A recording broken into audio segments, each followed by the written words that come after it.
Somewhere in the middle of the two extremes lies a world of open discourse. Probing the depths of the in-between. Go along with this. I'm seeing through all of your lies. We are in an information war, and we are losing that war. We are true without checking facts first. Unfortunately, some members of the media use their platforms to push their own personal bias and agenda.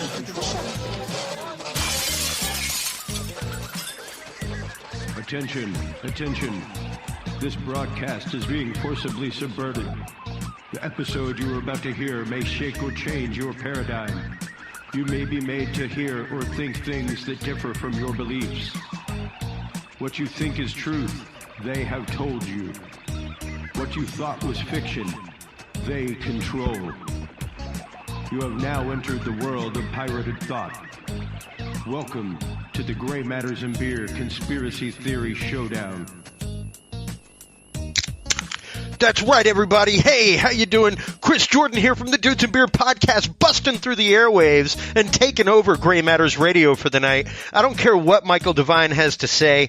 Conspiracy theories exist. They are real. They have been known throughout mankind. False flags have happened throughout mankind. Our government themselves has been responsible for perpetrating these things.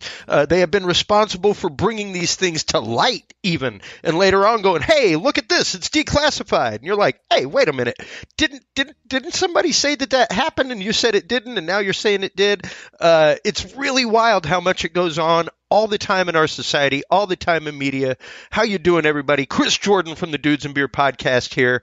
Michael Devine is out there somewhere. I don't know where he is, but he's out there listening right now, I'm sure, trying to make it to his radio, trying to get in on the interweb and take over this thing. But I'm here to tell you what's going on in the media right now, what's going on in the news is nothing but hype.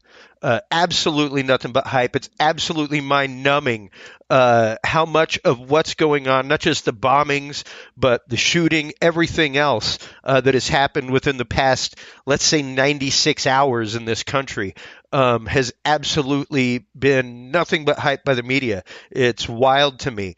To sit here and look at this, situation, look at what's going on, and see the news doing absolutely nothing responsible with it, and yet still hyping things up, making it partisan, trying to make it about one person utterly, and it's mind-numbing to me to sit and hear that, to look at that, and to know that the term conspiracy theory has been dogged so much in the last few years. Now, granted, this is a term that really came about a long time ago and started to really be subverted by the media and our government right up around the 1990s.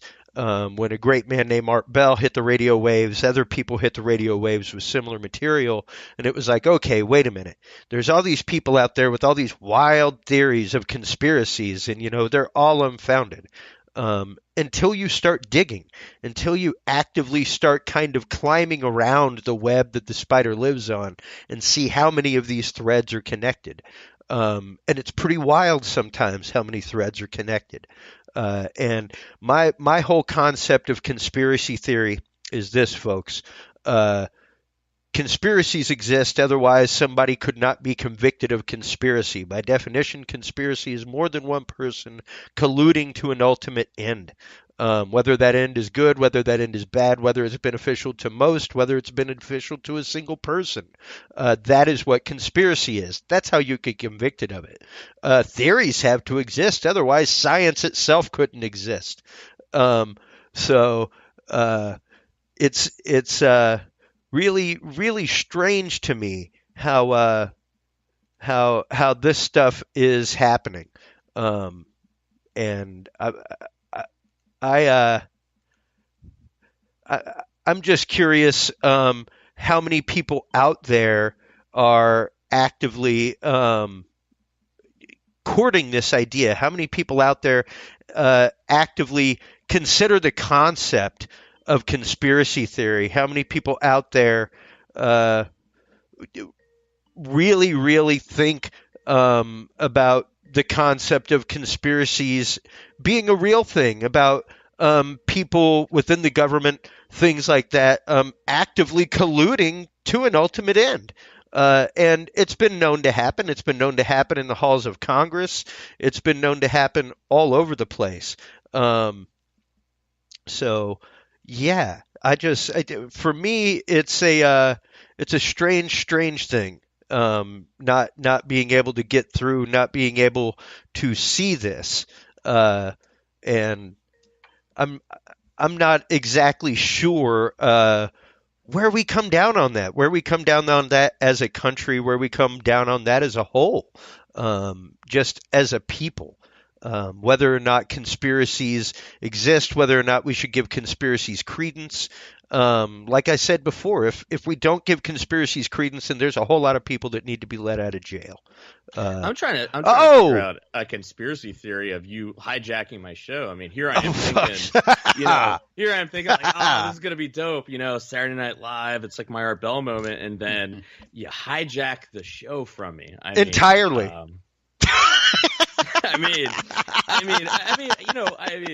It's cool. But I'm just like, what the? It was the perfect moment for a technical glitch. Ready to go, and then it's like all of a sudden it's like, what the hell? This what is not just what happened? I thought I was getting into. Yeah, yeah, no, it was absolutely strange. But you're here. Who is our guest? We have another guest with us.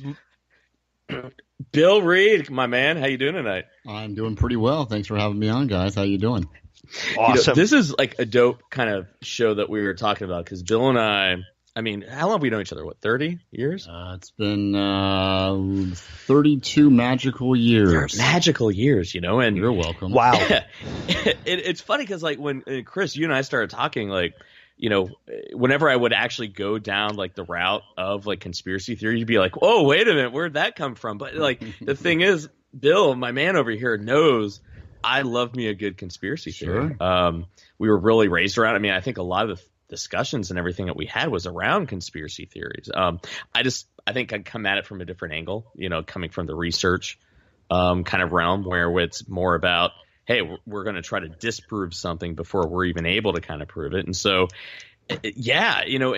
when Bill and I, when I kind of started doing this, one of the people I thought about that I would love, to be part of this was Bill. And so one of the first things he jumped out, he's like, dude, we totally got to do about conspiracy theories and how it's infiltrated, modern society. And that's what I was like, dude, this is where like Dudes and Beer, Gray Matters, it was like the Venn diagram, the perfect, and that's where it's like, you know what, let's do a little joint crossover show, and then of course you take it over because you own the network and the tech, and you're my boss, so I mean, so you kind of went your own little route with it, but I dig it though. This is a relationship built on trust.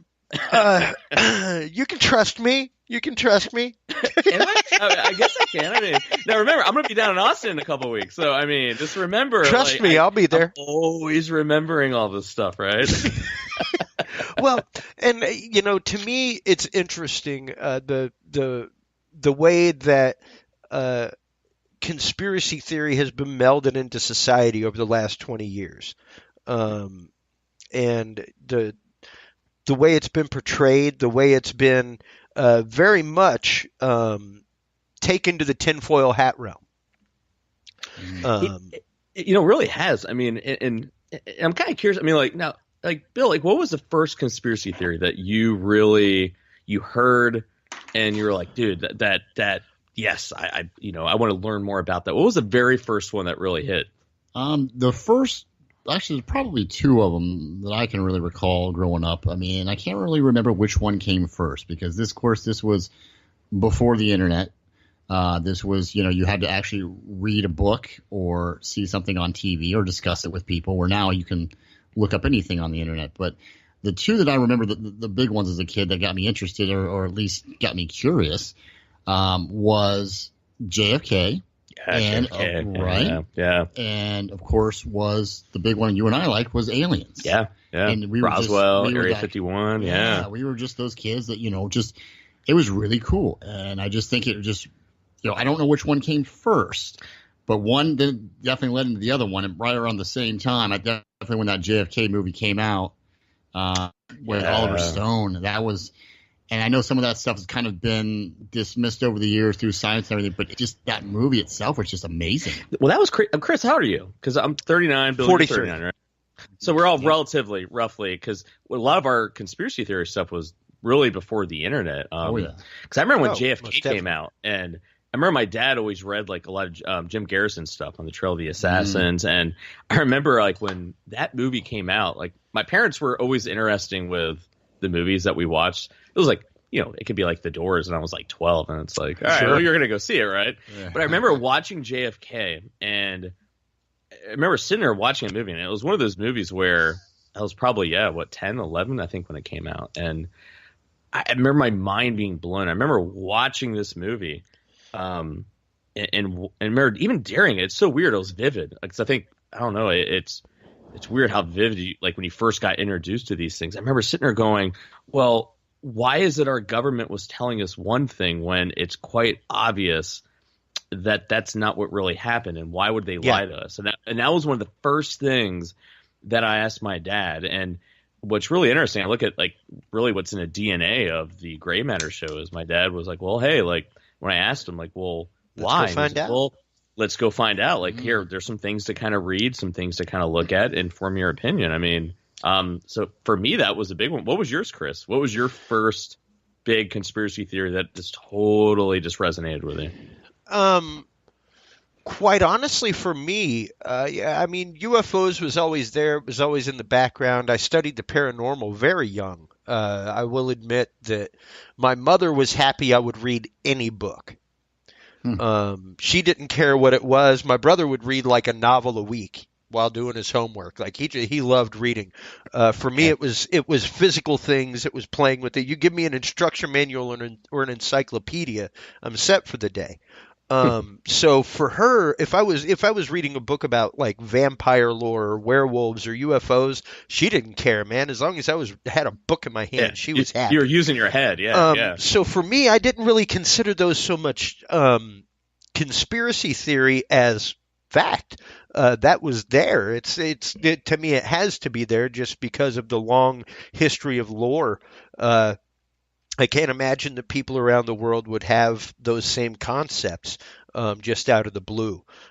So even as a youngster, though, things like UFOs, things like that, were not. Now, of course, Area 51, once I found out about things like that, it was a little bit different. But for me, I would really say that Air America was with the CIA and the drug Project trade. Project Phoenix, all that kind of stuff was really one of the first ones that was like, no, man, are you serious? Are you like our government actively ran drugs and sold drugs to make money and arm other? Nah, bullshit.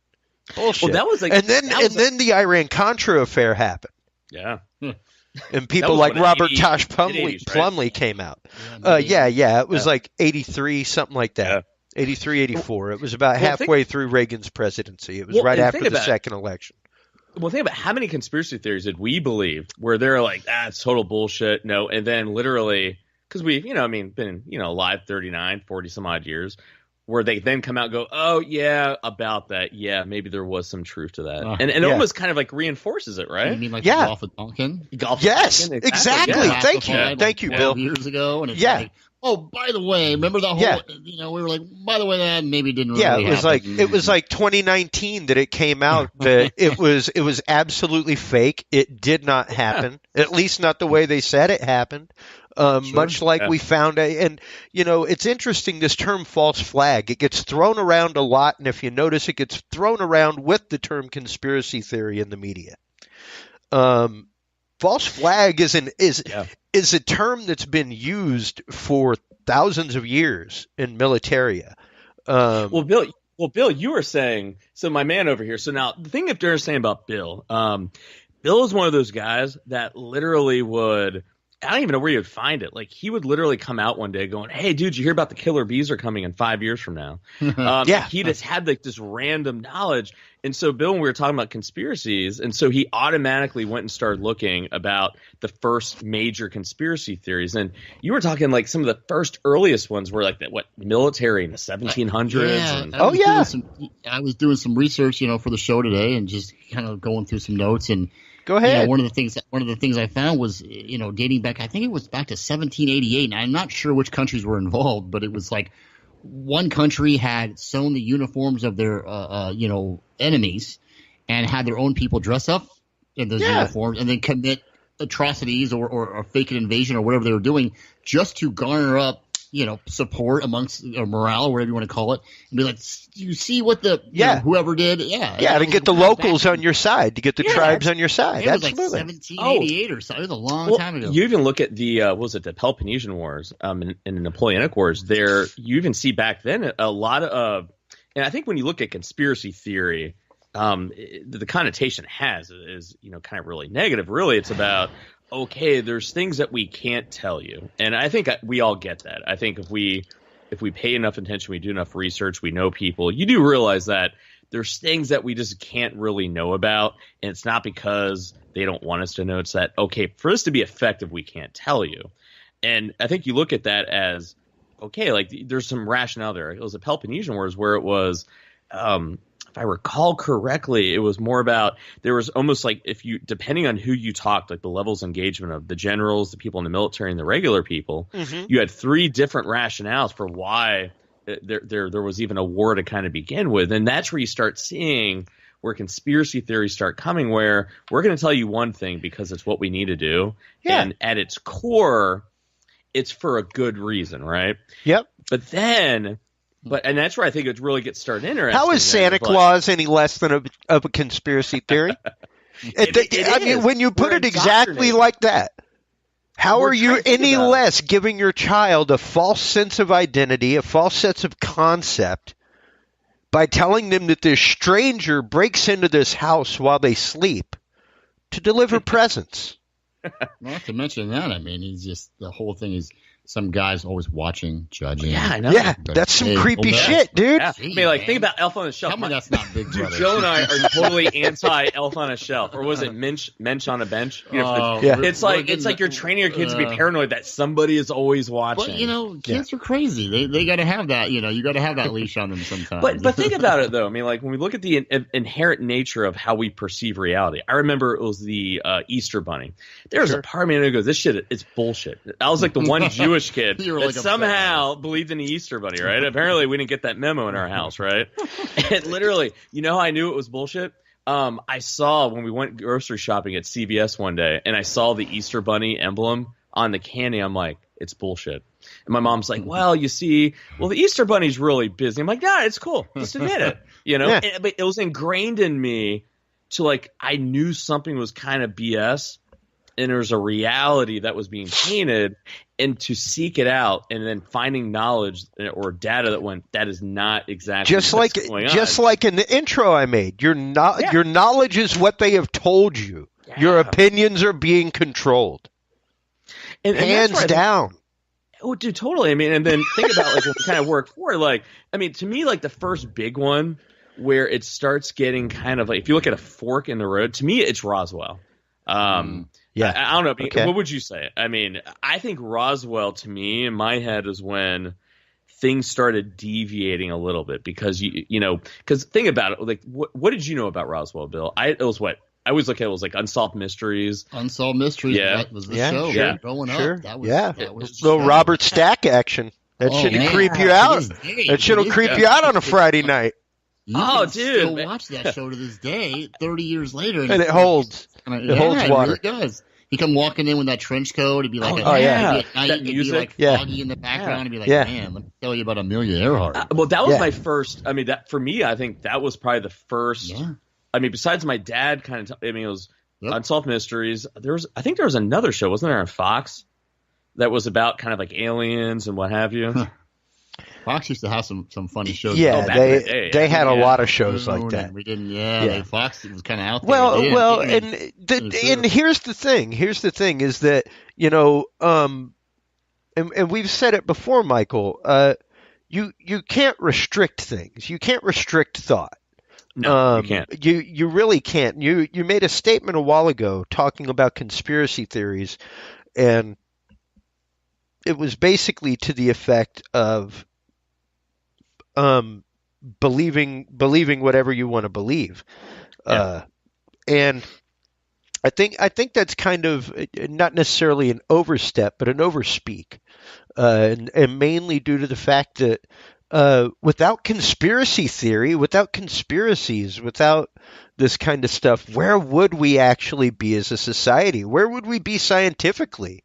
The question comes to bear that, much like the senator said, prove me wrong. Prove me wrong. Until we have all the facts, anybody can say, like I said a while ago, a prosecutor's job is to create a narrative. Nothing more. They sell a narrative. That's it. And that's a conspiracy theory. That's all it is. Think about this may have happened by everything that we see right here in front of us. This may have very well happened this way on that night. Well, I remember, remember when we worked at Harrison House? Oh, yeah. Remember the Kuwaiti guys remember those guys that kind of came through? It was our first year that we were there. Mm-hmm. So I remember, and this was awesome. So think about it. This is where I look at, and this is why I think tonight's show is so salient to what's going on in the world, because it's about the news and what gets reported. So think about the Gulf War, right? Sure. If you ask majority of people, the Gulf War was about, Saddam overstepped his bounds, goes and invades Kuwait, does some really messed up things. We challenge him and doesn't give up. And then we go in there because Kuwait's our ally and we got to save the day, right?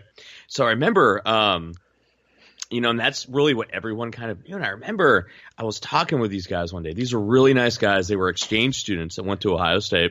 They were from Kuwait. And we were just talking. I don't even know what. It was one of those, because Bill and I were RAs at the place. My mom owned it, so we just kind of had the run of the place. And so we could talk with anyone we wanted to. It was nice. And so I asked him, hey, God, we were talking about the Kuwait War, and I made a comment about Saddam and the oil fields, and he laughed, and he both looked at each other at literally you think the same Saddam exact said time. prior to that? Well, here's the funny thing. He goes, dude, why do you think that war was fought?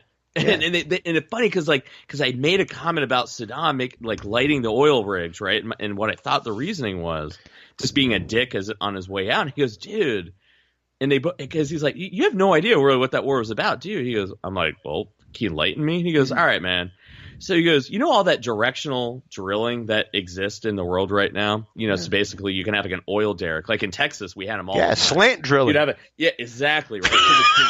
He goes, we invented that. That was our technique. We invented it. And he goes, long story short, so we invented it, and Saddam found out that we were directionally drilling underneath the border, and we were stealing all their oil. Yeah. Saddam went and called their buddies because we armed Saddam in the Reagan era. Uh-huh. Was it Rumsfeld and Cheney? We armed them. We're buddies. Yeah. And so, of course, what does Saddam do? He calls his buddy George W. and go, hey, man, dude, your boys are kind of stealing our oil. We need you to do something about it. And George W. or H.W. was like, yeah, definitely. Yeah, we'll get back to you on that. Yeah, we'll get on that.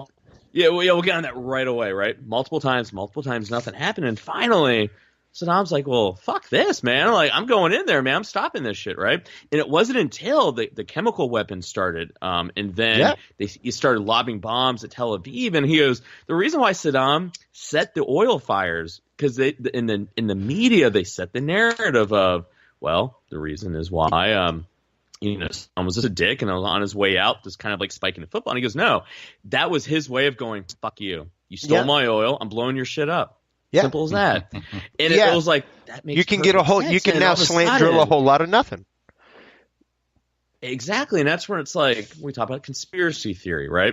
What is being told versus is there another way of looking at it? And then is there evidence to suggest that? I'm an Occam's razor guy. Sometimes the most likely explanation is the most plausible. Now, I remember sitting there going, money? That makes perfect sense. And then why are we not talking about that? why is that not a point of dialogue? Even to go into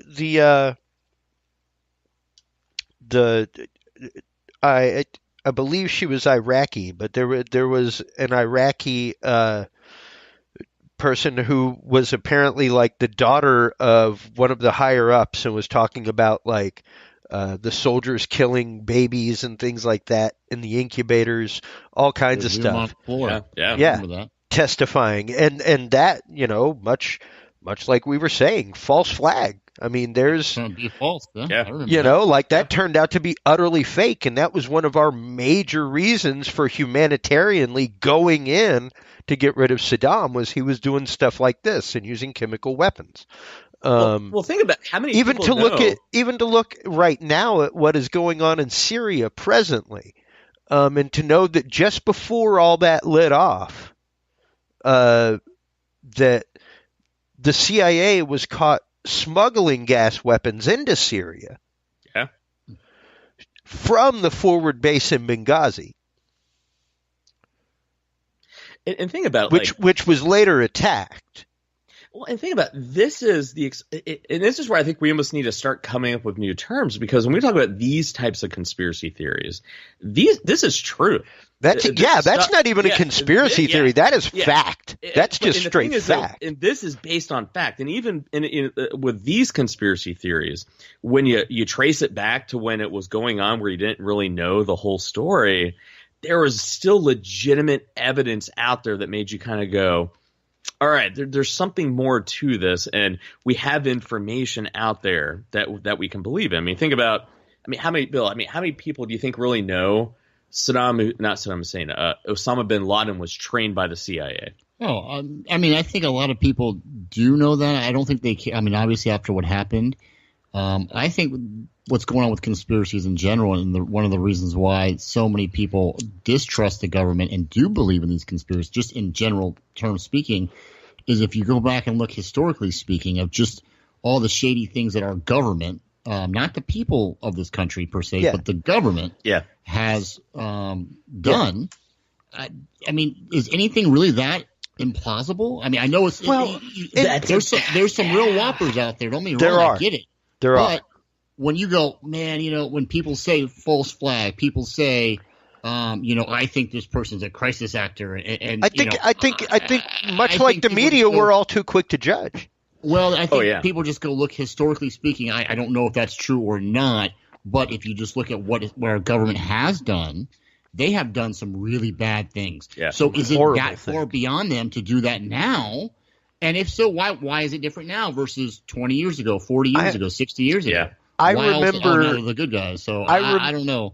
I remember having a gentleman on my show at the beginning of this show who vehemently disagreed with me on air one night. He was a regular on the show, younger guy, mid-20s, vehemently disagreed with me that there is no way our federal government would ever inter every Japanese and Asian American in the United States. No way in hell. No way in hell. They don't even have the infrastructure to do it. And the next week, I brought him in printed articles. Like, here you go, buddy. Every single one. Ask Dr. Sulu, where he spent the first part of his life. Well, people either don't do the research or they want to believe what they want to believe. That's the way it is. We can naively believe anything that we want. My wife is of the mind that there is no way that our broken government could in any way, shape, or form perpetrate something on a long term. And I was like, where do you gentlemen stand on that concept, and why? But what's interesting, like Chris, you and I were talking about this, my father, he's done some interesting things in his life, and literally I can count on my hand how many. I can probably say 3 times I've heard my father talk about Vietnam, right? Yeah. And literally, so I'm 39 years old, right? And I would probably say it took me into my 30s, and it was a random conversation over like drinks where my dad would tell me one thing, and I'm not gonna come out and say it. Chris, I've talked about it off the air. I respect my dad with that, and we leave it there. We leave it there, but the whole fact of Yeah. Think about that. My dad trusts me more than anything, and it took my dad that many years to tell me, and I still know it's not the full story, but if that's one man. No offense, he's probably still under NDAs, bro.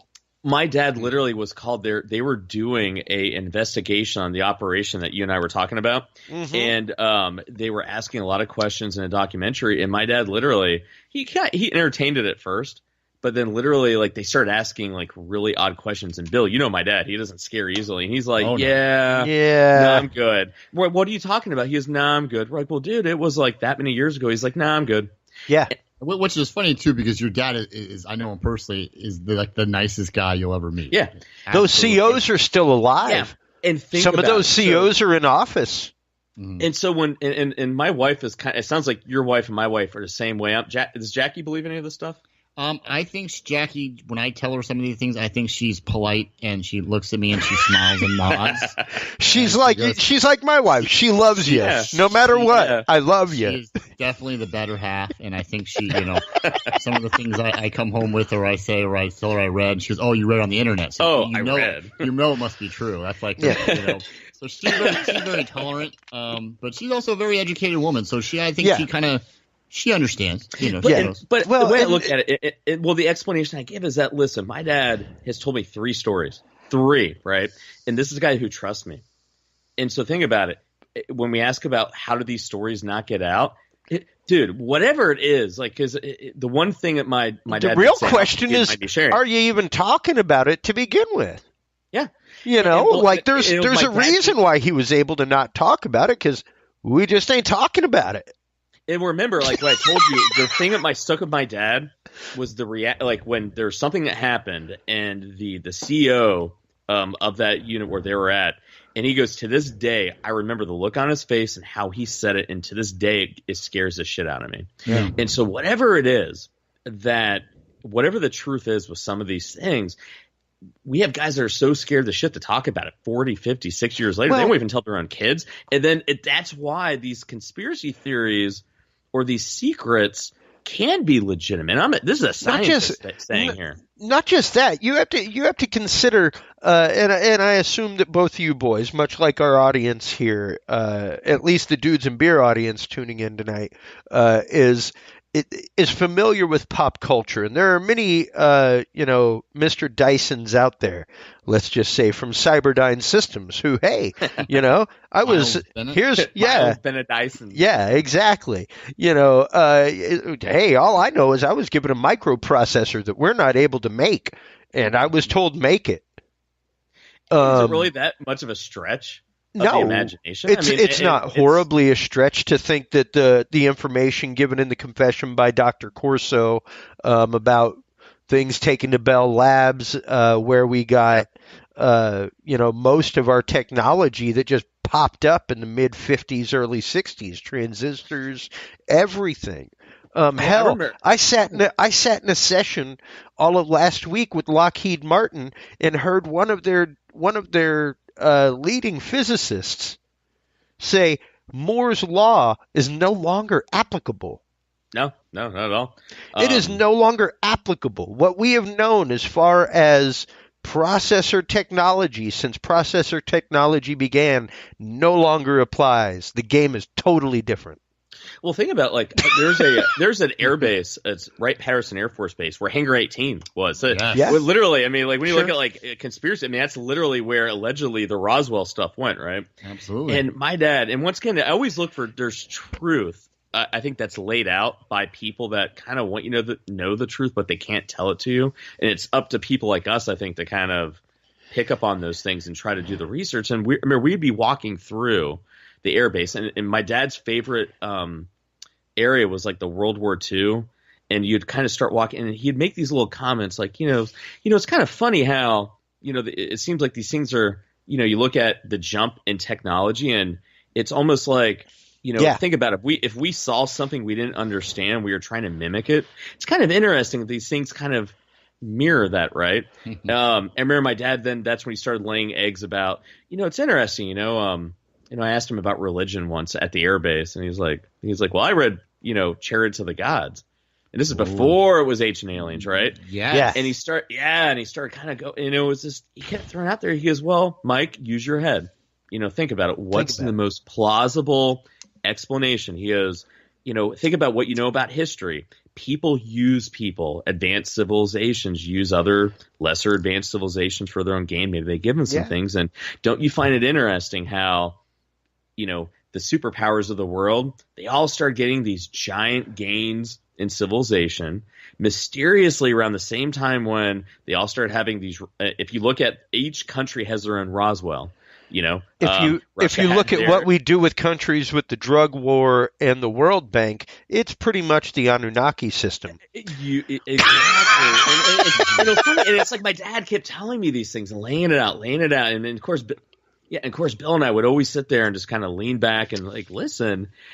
But it was like it's like you must get a sense of is this guy trying to tell us something of, you have the Germans who had their own unique technologies, the Americans, they all had their own unique ways of kind of what their approaches were. And it's like, it's like, all right, is this guy trying to tell me something? But then for every guy like my father and people that we trust, well, then that's where conspiracy theories started getting a little bit, eerie, or not eerie as far as, look at through at it okay, how much truth there's. The person that jumps on me is Robert Lear or John Lear, the Area 51 employee.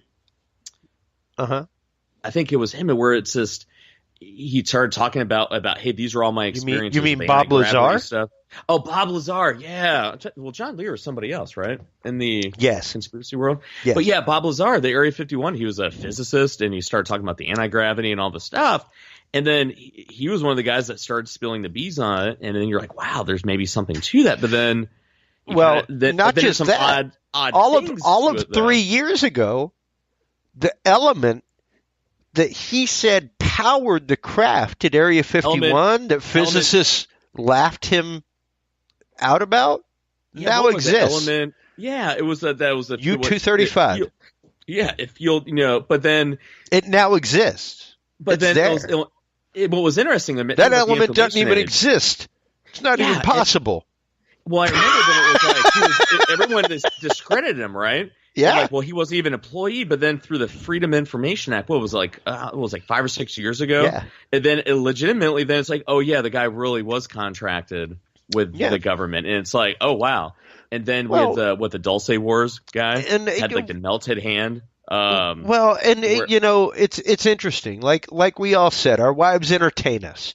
But I really think that whenever you look at it, it's the fact of yes, our government is fully capable of perpetrating a long-term scam and scheme. Yeah. Over hundreds of thousands of people and the entire public at the same time. I mean, good Lord, look at the length and breadth of the Manhattan Project. Yeah. You had hundreds of thousands of people employed across the country making bits and pieces for nuclear weapons and had no idea why they were clocking in on the daily. They just had a job. Yeah. Plausible deniability. Yeah. They just had a job. Tell you what you need to know. That's I don't know. Yeah. I don't know. I coil this spring all day. All I know is it's the war effort. Another spring comes down the line that's straight, and I coil it, and then another one comes down. And when 8 hours goes out, I punch the clock and see you later, Sam. Okay, Ralph. But this is where I think it starts getting interesting. We start kind of bringing us more closer to the present, and it's like, okay, they were able to get away with a lot of this stuff because of information, right? But then my dad one time, said, I can't remember the exact word he had with the Kennedy assassination. He goes, and I think it was based upon because in Jim Garrison's book and now in JFK, remember Donald Sutherland's character? Uh-huh. There was technically two guys that refused to go on the record, right? And it was kind of like based on that. My dad was saying it's like the one thing that He goes, the assassination went off without a hitch. That's really, I mean, that was the perfect part. But it was the first major kind of event with the government where what they didn't account for was the video. Zapruder. The Zapruder film, right? Sure. Because without the Zapruder film, that any conspiracy, it didn't matter what people were saying. They could have said anything they wanted because you had a bunch of eyewitnesses who they all saw something different. Yeah. They all heard something different. Well, and remember the movie that's, well, this person was an alcoholic. This person was gay. Sure. You could discredit. Well, that's human nature too. I mean, the three of us could be standing side by side and all see the same thing, and then all innocently say we saw something different. Not even the first question people ask me is, "Was I high?" Yeah. Right. There you go. But it's just what you do. I mean, I think when you're heightened emotions, and something happens. That I don't know. It's just a human nature. I mean, you might know more about it than I would, but in your profession. But it's just, it's just that's the way it goes when something stressful happens or something very emotional. Yeah. Where you can see or hear or different things, and you will swear that no, I heard this, and you will say no, I saw that, and you're both right and you're both wrong, and you don't know better. I think that's what you said. That leads us. They didn't know it was going to be there. Into straight up one of the second conspiracy that I hardcore got into, mainly because I am somebody affected by it, is the Mandela effect. Oh yeah, that's bringing back my grad school sociology days. Yeah, like I distinctly because my stepmother was from Johannesburg. She was from South Africa. Wow. And I distinctly remember Nelson Mandela dying and her explaining to me when I was in high school the importance of Nelson Mandela and what he had done in South Africa and to help battle apartheid and everything else. Well, it's like I remember it as like a life lesson. Distinctly, like ingrained in me, much like my grandfather is showing me, like, this is a gun. It's used to kill things to eat. Well, we actually did an experiment in social psych with the Mandela effect. Bill, do you know what that is? Enlighten me. So Mandela effect is so when people who basically like, oh yeah, that person died or that happened, but then it really didn't. But then a lot of people all report it happening, and it's like, what the hell is that? Like a sign of? I think it became. There are a mass number of people who remember Nelson Mandela dying in prison. Yeah, and that's where it started. Heard that, and then it got back into popular culture more recently because about the whole idea of like we're all in a simulation, and the Mandela effect isn't especially. It. So now the thing was, what was interesting about it, so they did an experiment in our social psych class about it, and they played it on both ends. So they told half of us, so the problem with the Mandela effect is about priming.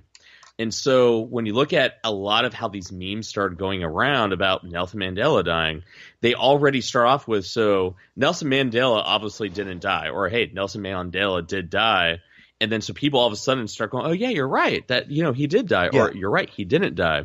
And so however something was worded, and then you let into it, that's what you believed. And what they attributed a lot of the Mandela effect was how it was worded, was they would start off priming you for he was already dead, but, you remember him dying, right? Well, yeah, you're right, I do remember him dying, but actually he didn't. And then mysteriously, you're right, a lot of people kind of did. And so, but it is quite interesting, though, how malleable our perception can kind of be. Yeah, and I think a great example of it in society is Snow White. What does the evil witch say to the mirror on the wall? Oh, mirror, mirror on the wall, who's the fairest of them all? Actually, it's magic mirror on the wall. Oh. But much like the whole, Empire Strikes Back, Luke, I am your father, all that kind of stuff. He doesn't actually say that, does he? He doesn't. He doesn't. No. Well, that was. Wait. What? Yeah. There's a variation of it. What does he actually say? Yeah. I am your father. It's something, it was like, but the thing is, so what they did, they actually realized the more you repeat something, the more you think it's true. So they did this experiment. So they went on Facebook. That's the key to good lying.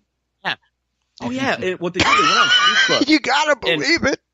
Hey, what did George Costanza say? It's not a lie unless you believe it. That's right. it. Well, and the thing is, it's cool is that so on Facebook. So that's what's cool of all this data now. So they went to like a bunch of like teenagers, and they knew they were lying because they had like black and white evidence. So then when they finally presented them the evidence that they knew they were lying, and like, okay, so all right, so we know you're lying, and they would finally admit it. Okay, so what is the truth? They didn't know. No. They've been telling the lie so much that even when confronted with it, it's a lie. Yeah. For the life of them, they couldn't remember what the truth was. Crazy. And think about the environment that we're in right now, because, and this is where things I think start shifting a lot, where we go from, okay, I heard somebody, this is somebody that was an eyewitness, somebody I trusted. That's where we got all of our conspiracy theory stuff. Or it was just like, it just didn't make any sense. We're trying to put the pieces together. Yeah. When the internet now started coming in, then all of a sudden, that's when I think that shift happened. And I mean, I think you have to go back to what, the 2000s, early 2000s, really, when the internet started getting big with like the Usenet user boards and the AOL message, the chat rooms, some of those. Yeah. How much nicer people were back then on the chat rooms. Just so you know, the actual quote from Empire Strikes Back is a conversation, and it's Darth Vader. Obi-Wan never told you what happened to your father. He told me enough. He told me you killed him. And Darth Vader says, "No, I am your father." Think about that. Said Luke. Isn't that crazy? Well, I just. Yeah. I mean, but that's the thing. But our brain puts it, that's the thing, our brain puts it in there. Our brain puts it in there because of the contextual situation of Vader and Luke. So think about now. And it sounds more epic. Yeah. Oh, no, it does. It totally does, right? It's repeated. So think about this. So then we start kind of going, all right, something doesn't seem right. We hear some information. We got some evidence. Then it now starts getting into the internet. And the internet, people start looking. Internet is information. It's something that it's the secret. I mean, because like right now, we could go online and like, I don't know. I think one of my most favorite modern conspiracy theories has to be the Dulce Wars. Like Bill, you guys know the Dulce Wars, right? Or do you know about it? I do. Yes. Yeah. So that when I heard about that, when I had a client, he's real big into conspiracy theories, and I always just try to be as a clinician, because I try not to show my cards, because I try to play it cool, because Chris is always busting my balls, because I think he kind of knows I'm closetly a huge conspiracity theory guy, but publicly, because of my role, like, hey, well, I got to be straight. Yeah, I got to be cool about it. I'm just like you. I want evidence. I'd love to see evidence, but until then, all I have is anecdotal evidence. Exactly. Much like a therapist, all I can do is judge the situation by what you give me. If you're lying, just like a lawyer, if you're lying to me, that's useless. Like, thanks for all the money, but that was dead time now. That'd be $150. Right? Thank you. Right? I'll see you next week. Like, I'm still charging you, but you know that's all dead time. Everything before now, when you're like 3 years in, when you finally reveal the fucking truth, you asshat. I mean, like, you don't want to sit there and like reinforce somebody's delusions. Like, wow, that's amazing. No. Tell me more. Like, fuck. That's an interesting concept to even think about, though, because at what point, as a therapist, do you make the distinction between reality and delusion? At what point, when somebody comes into you and says, when I was 8 years old, I was taken aboard an alien spacecraft and it changed my life?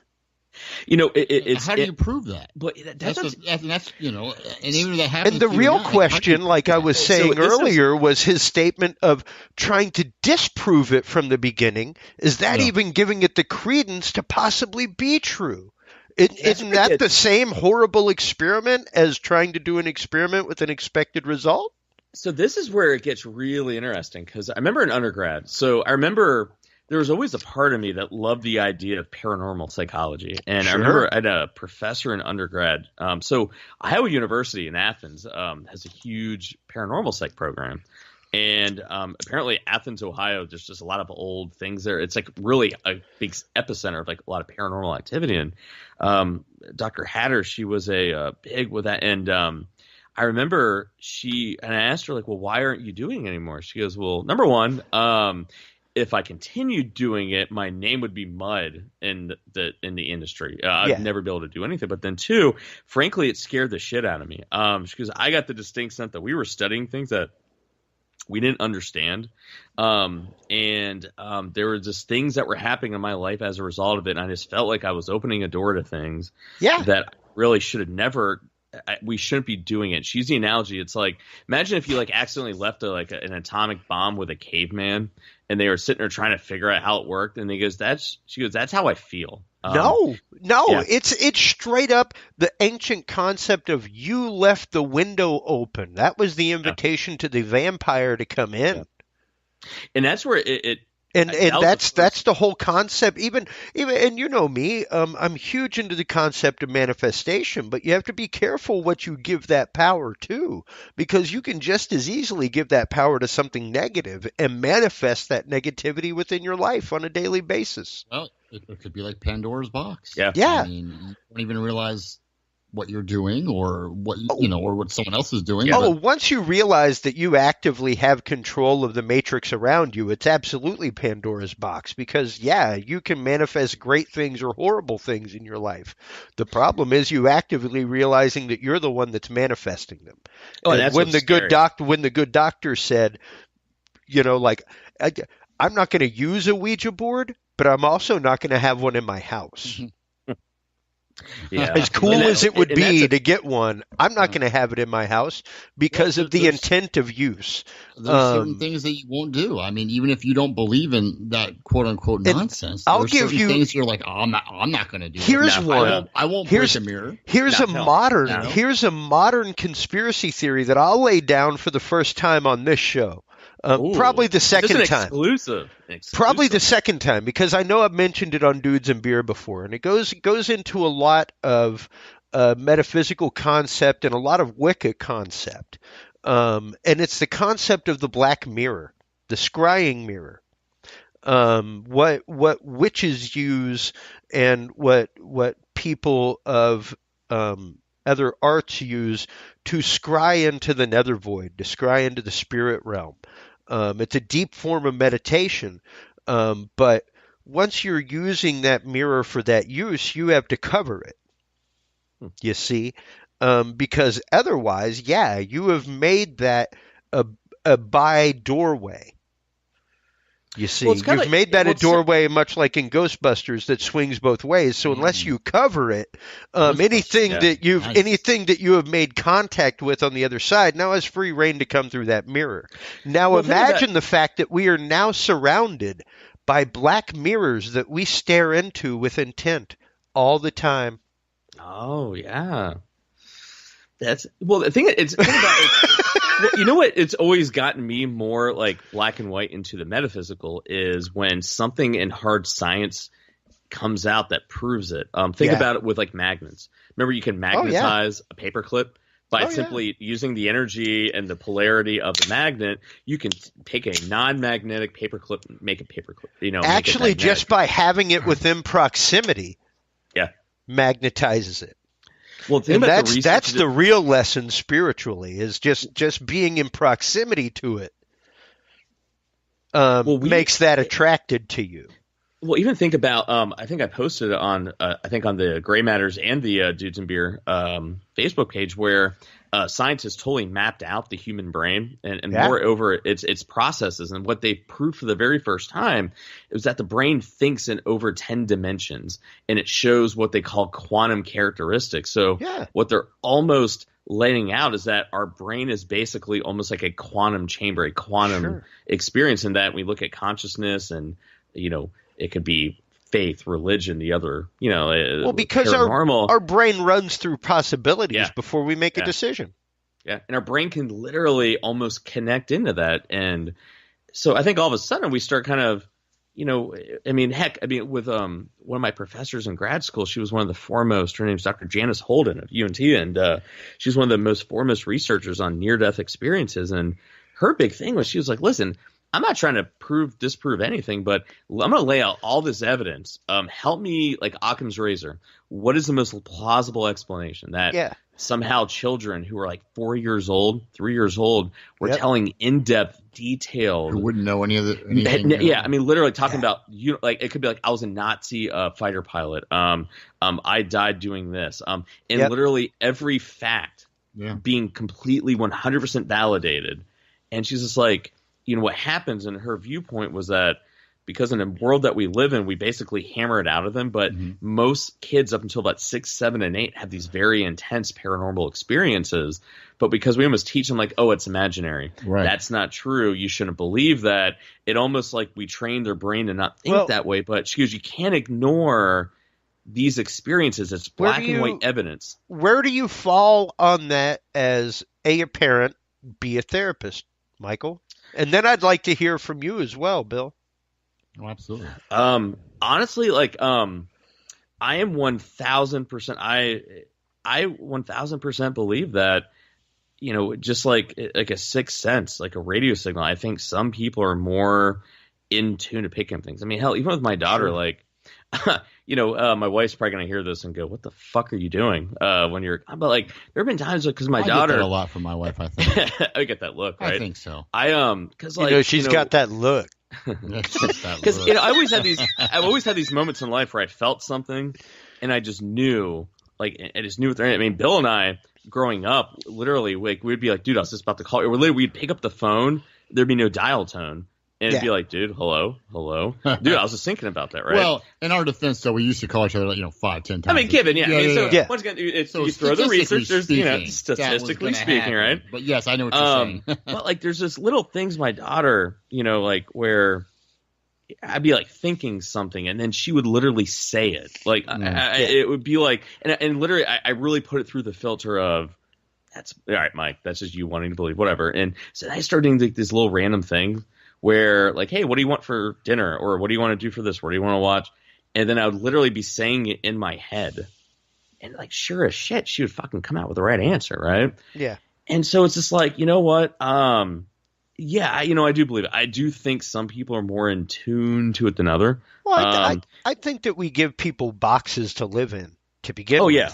Without a doubt. I mean, Bill, do you have any of that similar? I mean, well, yeah.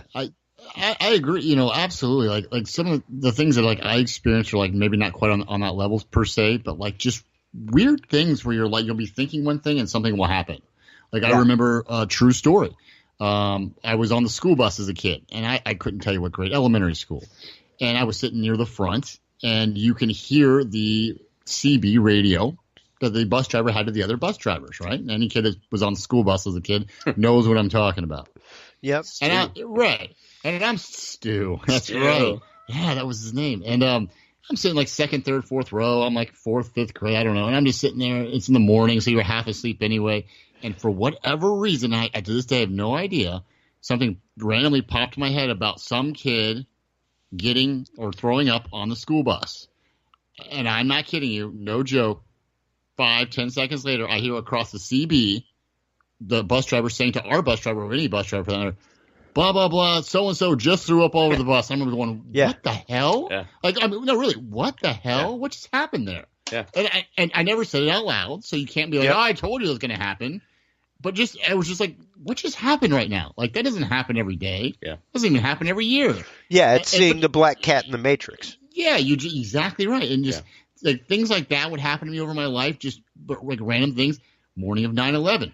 I did not know that something was going to happen, but I remember casually thinking in my head, wow, and I don't know why, what if something weird happened today that kind of brought everyone together? Like, I was thinking more like the power going out, not a terrorist attack. What's weird, interesting, like things like that. I believe it was MIT that had the egg. I know you're going with this, yeah. And it was a mass consciousness experiment that was going on online. At the time, it had great acclaim on Coast to Coast. They had them on frequently. And there was a huge spike, like hours before the event of 9/11 in America, where Just like, and it was kind of like the SETI project back in the day, you know, where you could use your computer as a node to like process information that was coming in via radio telescope and help SETI like compute stuff without having to pay for server time. It was kind of the same way, and it was a social experiment. And they just noticed this huge spike in the mass consciousness of the internet. How they communicated IMs, and then but remember, then they applied that same model to other mass events, and it was like almost like a 1-to-1 correlation. Yeah, it was crazy for whatever reason. It was nuts. But you can't go with that because what are they going to say? You're nuts. You're insane. That's not even conspiracy theory. Yeah, and that's where that was repeated. That was repeated. And that's where the scientist comes to me and goes, all right, I'm not saying this is what the fuck was going on, but it's like I'm just telling you what I saw. I'm telling you what I saw and what I heard, the data right? says, sure. And that's where I think it's that. Okay, people have an understanding and a connection with something. Some people have it, some people don't. And as a clinician, I think a lot of times it's okay, like because I have to know, because if someone's like schizophrenic or bipolar and having some then I have to know what that is. But then there's sometimes where once again, Occam's razor. What's the most likely solution? This person is quietly schizophrenic, or are they having experiences? And here's it's like, the question. What's the difference between the schizophrenic and me, who at the altar between my 11th and 12th grade year had a beatific experience and like felt the true presence of God with him? That's the question. You know, like it's consistency. Belief to one person is science to another, and they're pretty analogous between the two.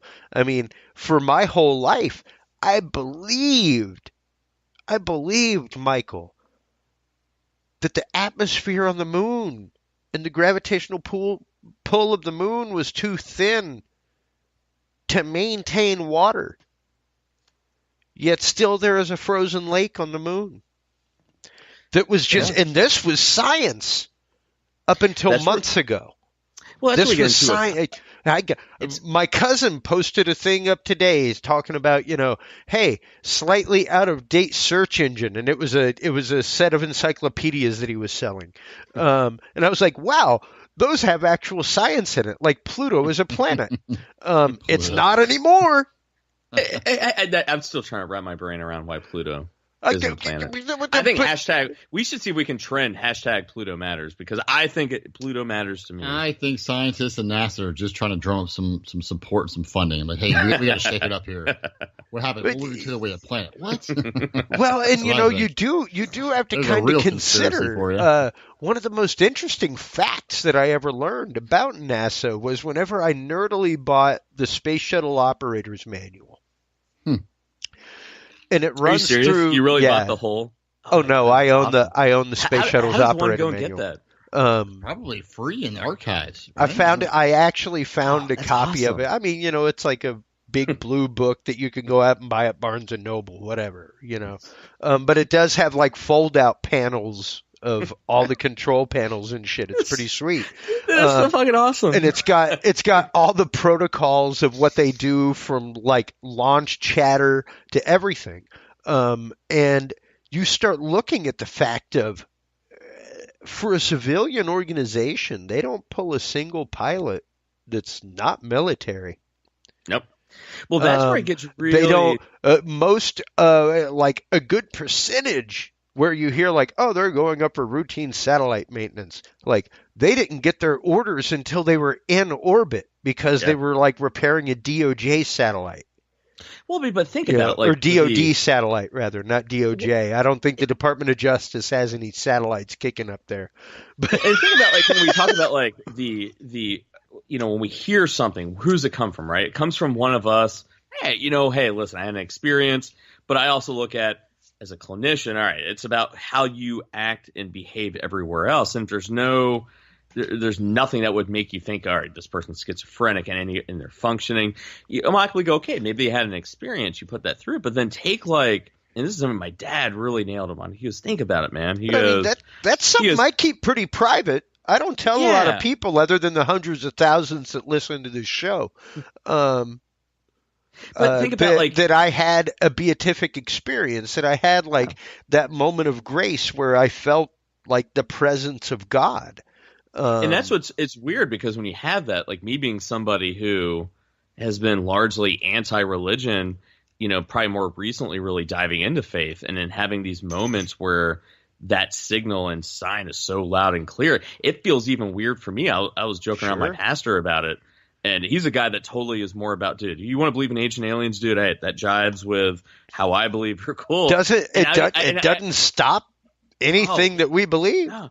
And honestly, I'm trying to get him on the show, because this guy is dope. I love this guy to death. I mean, and he's the epitome to me of how faith should really be about. But he was even like, I feel weird telling you about it, and you obviously believe, and I don't believe it. It's like, he's like, dude, he goes, man, you've been believing the same damn thing for 39 years, man. He's not coming on. Dude, he's on the fence. He's in Cuba on a mission this week. He's gonna let me know when he comes back. Right? He's down in Cuba. He's in better Cuba. not be delivering phones to anybody.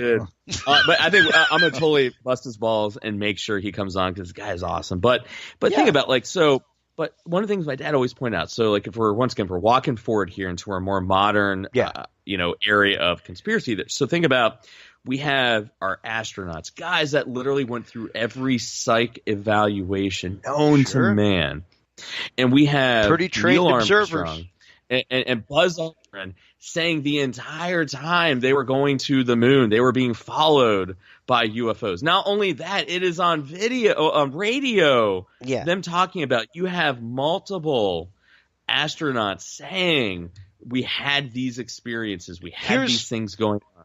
Here's one of my favorite conspiracy theories that happened, probably a good decade after it happened. I remember hearing about it the first time, probably up around 1997.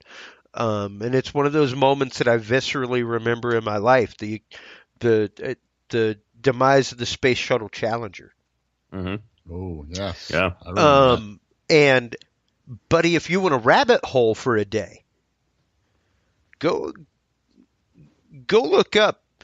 I don't know much conspiracy theory about crew the of Space Shuttle Challenger lives. Because that was the story we were told the whole time, was that they were alive until the point that they hit the water. Oh, yeah, I remember that. So if they were alive to the point that they hit the water, why were they not alive after? And if you go through and look, like even if you're near a computer, just Google it real quick. And dude, you'll start seeing like all these stories about, like, some people didn't even change their name or what they did. Like, it's creepy. It's creepy. But if you start going and looking at it, like, there are people that look exactly like them. Like, it's freaking weird.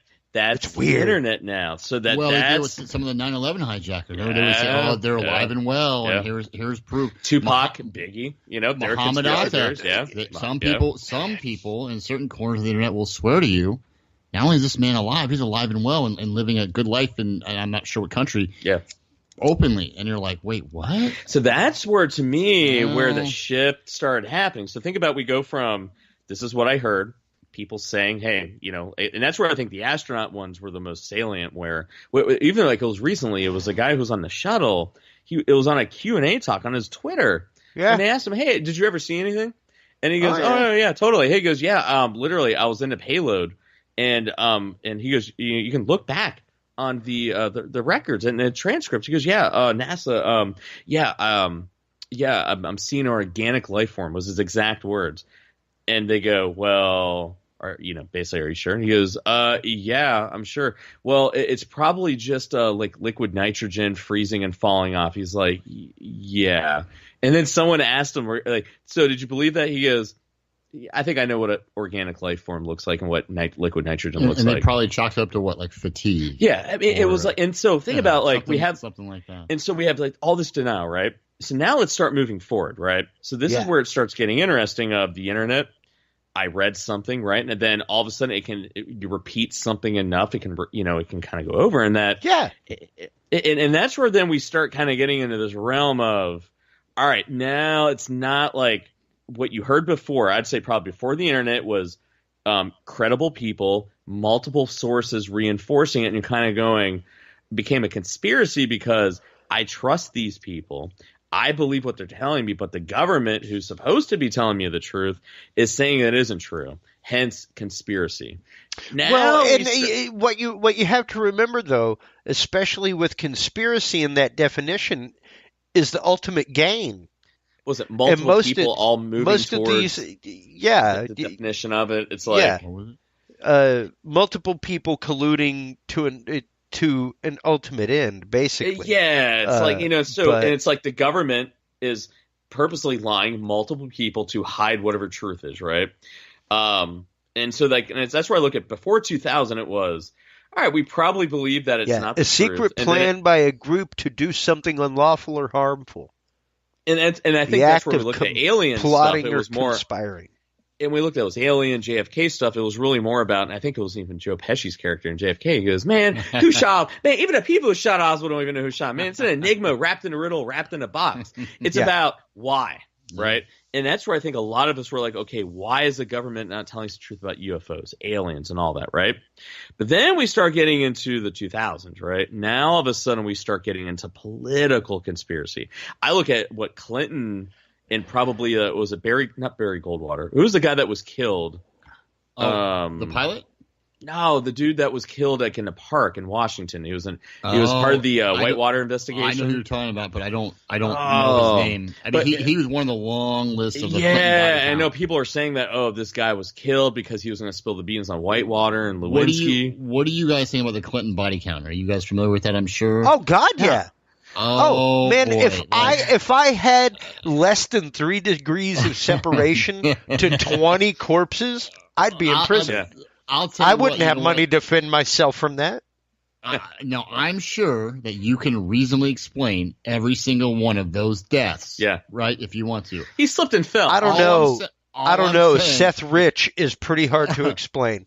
All I'm saying, though, is, and I'm sure if you look hard enough, you can find them. But all I'm saying is there's not a Bush body count. There's not an Obama body count. Mm-hmm. There's not a Trump body count that I'm aware of.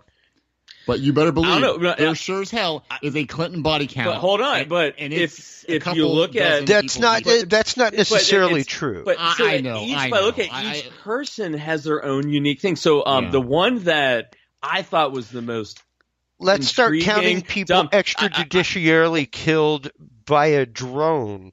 Well, even on U.S. soil under our previous president. Right, so think about the Barry Soetoro, the guy in Dallas, Obama. The Barry Soetoro Obama one's interesting because there's 2 conspiracy theories. There's the Barry Soetoro of he was really foreign, and he didn't really do half the things that he did. And he's not from Hawaii. So but there's also the Barry Soetoro of he was involved in a that we've actually been going to Mars. And that Barry Soetoro is actually one of the early people that were involved in that thing. And there's literally all kinds of Wikipedia stuff on that. That is interesting. I mean, I think the Bush family, the thing is, I think Bush family is more of an old school conspiracy theory. You got Papa Bush, who was CIA. Like the Illuminati. Yeah. Right. CIA. Well, you got Grandpa Bush that, funneled money for the Nazis. Yeah, they're all so look at the Bushes are all old school. They're all members. Right? They're all members of Skull and Bones. Obama is no doubt that exists. And that's where I look at. I look at Obama was the first. George Soros. Barry Soetoro.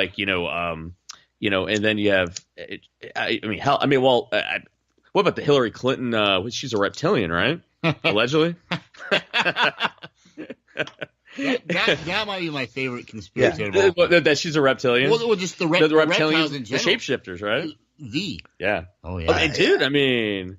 But that's where it's that's where things start going off the reservation. It's like conspiracy theories were based on If it's a conspiracy theory, then it existed thousands of years ago. Yeah, that's the thing is the whole reptile conspiracy. I mean, right? It is out there. Obviously, a lot of conspiracies are out there. I mean, that's kind of the attraction to them to a point. Is there any credible reptilian person? That's the whole thing. It's but have you ever seen one person be a reptile? Just one, catch one person. Well, think about the only person I can remotely think of that was somewhat credible talking about reptilians. I remember Whitley Strieber was really big on the Greys, but then he also alluded to that there was a whole other species of small 3-foot tall reptilians worked with each other, right? Well, Yeah. And then the whole Dulce Wars was about basically the reptilians Us and the working Greys together, are basically working together. But the thing about think about what started changing. We go from credible people giving credible evidence, multiple sources, all saying the same thing, government lying. Now, what makes somebody uncredible? What makes somebody fully credible? What makes them uncredible? When it comes to stories like this, when it comes to things that they've seen. I look at what do they have to lose? That's just it. And that's what I was saying. Like, ultimately, when it's like somebody trying to achieve a goal, most of the time that goal has some kind of monetary end, has some kind of means of control. And whenever you're talking about somebody coming out with something, it's pretty rare that they have anything to gain from it whatsoever, other than discreditation or being called a tinfoil hat freak. In a history of being legit and never saying that. That's why I look at astronauts, family members, friends, right?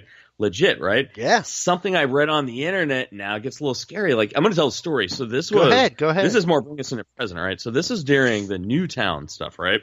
Yeah. So I had a client. Now, this guy, all right, he was a little unstable, right? Definitely bordering on... And this is when... This is actually one of the clients that really served as the impetus for why I started getting really frustrated and scared and like, okay, I got to start screaming that what's going on with these conspiracy theories and everything is not good, right? So this guy bordering on, stability, right? And, somewhat functioning, but not really. But he started going into the whole Newtown shooting. Now, the thing is, I had a client who had a very close family friend who lost their child in Newtown. I'm talking like 1 degree of separation. I know for a fact this person went to the funeral. And so this client, now I usually don't do this because if you try to start challenging somebody who's a little unstable with the conspiracy theory, it gets a little rough. But this is probably one of the few times where I let my personal emotions maybe get in the way and cloud my judgment of what I was doing. And so this person started going, these are crisis actors. None of this stuff happening. And I'm not talking total confirmation bias. You look at their interviews. I'm going to give you all these pieces of evidence to show that they're lying. I go, dude, you're wrong. He goes, no, I'm telling you. He goes, I go, yes. I go, I know somebody. I literally. Based on what? Yeah. What do you? And so literally, so this is the line of logic where it started going, Bill. So when I go, literally, they were at the funeral. Yeah. They saw this poor young man. Yeah. And literally, and he goes, well, did he get a death certificate? Right. Did he actually test the body? Was there DNA samples? I go, who in the fuck goes to a funeral? This isn't Stranger Things where they had a dummy. Yeah, asked to see the death certificate. Yeah. And it's like, and that's when I realized, okay, like I am a conspiracy theory guy. Now, here's a question, though, because and I'm just throwing it out there. I'm going to play devil's advocate. There are 3 separate cases pending right now in Detroit. I have posted them on Dudes and Beer, where they have found 20 to 30 bodies of babies in the ceiling of mortuaries that are supposed to have been buried. And my mother literally commented, how is this even possible? Did nobody look in the coffins? And I was like, quite honestly, think about it. And like, we're Cajun. I'm here in New Orleans. Like, death surrounds us in our culture. We're okay with talking about it. And I was like, here's a question. How many funerals, and like at the time when I grew up, like we used to spend the night in the funeral home at a wake, that kind of stuff. Like me and cousins joke around about the fact that the only time we saw each other was when we played tag around a corpse as a kid. But how many people, like most people can't handle the death of a child, mentally, emotionally, it's hard enough. Are you going to actively look? Like most child funerals are not open casket. And that's where gets So really interesting. you Like, see what it's you all see what I mean, though. Just the I understand where- Occam's razor, but hey, you'd think that everybody would just bury the body that they were paid to bury, but apparently some people thought it was cheaper to just throw something in the ground and keep a corpse up in the ceiling. What we were talking about earlier. I mean, when it comes to things like that, I think part of the problem, or the main problem, is the government did to themselves. I mean, again, look at historically the things that they did do. Put conspiracies aside, whether you believe this or you don't believe that. Look at the history. Look at the facts of what they have done. Yeah. I mean, look at, for example, Operation Northwoods. Yes. If You're my man. You're my man, Bill. You're my man. What's Northwoods? Oh, you need to go to dudesandbeer.com/knowledge vault. #shameless plug, and download the declassified document of Operation Northwoods. Go ahead and tell them what it's all about, Bill. Top down. What is Give them the lowdown. Northwoods was during the Kennedy administration. Yeah. When we had a conflict with Cuba, and we were trying to, basically drum up support. So it was thought up by people, chiefs of staff, Department of Defense, A numerous letter agency. Yeah, yes, high-ranking CIA, high-ranking people. And this is a fact. I mean, this is not. It's a declassified program. Absolutely, this is a fact that one of the things they wanted to do, or at least they considered doing, was doing a false flag operation. There's that word again. Against the American people and framing the Cubans for it to gain support. Yeah, I do remember that. They were thinking about doing terrorist actions against American people or U.S. interests. Yeah. We'd maybe bomb a federal building. Yeah. And that's what fed into the whole belief that 9/11 could have been that. Well, let's put it this way. For those people that say, oh, that's insane, and it sounds insane. It really does. But the fact that they actually named it Operation Northwoods, that it got so far, it made it to Kennedy's desk, and Kennedy said, yeah, no, I'm not doing this. Yeah. What are you insane? That was right before he said, I wish I could dismantle the CIA like a bug, leg by leg. Yeah. And also right before he... And a few months later, he was shot on public television. Yeah. Remember, he also actually asked for all the UFOs in a letter. And then the guy was capped a week later. But my point is the fact that our own government, our people that are assigned to or voted to keep us safe, to protect us, the fact that they would even propose this and think this up and actually consider doing this, that should be a red flag. That hey, man, so when people say these other conspiracies, whether you believe them or not, that's when I say, well, you know what? If I found out that something was an inside job, or I found out that something was a conspiracy, I would be surprised but not shocked, just based on that. That was 50 years ago. Yeah. And why would you do that? E pluribus unum. E pluribus unum. The ends of many it is one. It's Machiavellian. The ends justify the means, and I guess that's what I mean. Yeah. That's as an American, as a taxpayer, as a voter, I'm sitting there going, this is insanity. You should all be hung for treason, and they weren't. But it's just wow, the fact that you even considered this. Well, and that's where it gets interesting. Then we start now. Let's bring it to the present. All right, so we have. We've had people talking about a deep state. Now, the interesting thing about the deep state was now, Chris, remember way back when you and I first started talking, and then I started getting on your show, and I started almost catching back up on conspiracy theories. And I think one of the first questions I asked you, I go, when did conspiracy theories become a conservative issue? Because I always remember it being like this fringe thing, me and my friends smoking pot, listening to RFL, right? All of a sudden, it became this very conservative thing. And then now we have this deep state. Remember, my dad. I wouldn't even say that it's necessarily a conservative thing. It runs both sides of the gamut. Good God, right now we have somebody called the MAGA bomber. Yeah. You didn't hear about all the Obama riots. Well, you know what I mean? The thing about common sense. Remember, I mentioned the whole thing. Don't get me wrong, folks. I'm not a Trumper. I'm not a trumpeter. I follow like I was telling Bill before the show, I follow no political party. I'm not registered with any party. I personally think and say on the Dudes and Beer podcast all the time, a two-walled house is called a lean-to. And I don't want to live in a lean-to. That's what we live in right now. We live in a two-walled house. because there is no option for a third party in government. And that's where it gets like really interesting now, to where it's like, where I think a lot of where I'm kind of coming at things now of like, okay, like let's use our brains, right? Sure. So you and I have covered extensively. I mean, if anything, I almost think like you and I are drink a lot of Kool-Aid though. Yeah, I mean, think about all right. So, and I was talking to my wife about this and my family. This is when my dad actually started talking to me about some of these other things. But I'll go, listen. So in a span of 3 weeks, we have a solar observatory shut down, right? Yep. Total Black Hawk government situation. Not only that, they evacuated not only the observatory, the post office, and even the surrounding people in the town. Didn't tell anything to anybody. Refused to say anything. To even to the news. And then the explanation that came out didn't even explain for why they did what they did. I mean, it's like, well, those child porn or some there were a few pictures on a computer, possibly.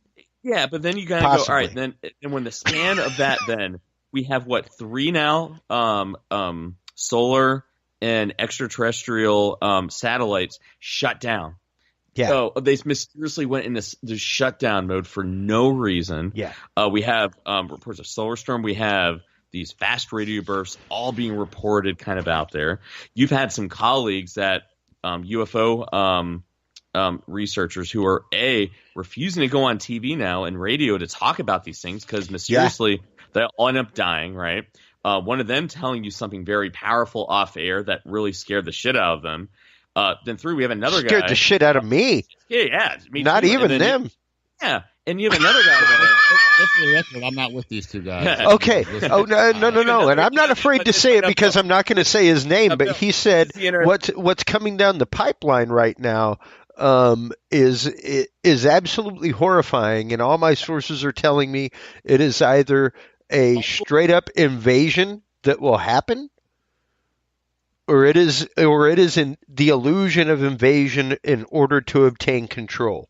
And think about it. So we have all these solar satellites being shut down, right? We have all these fast radio bursts being recorded.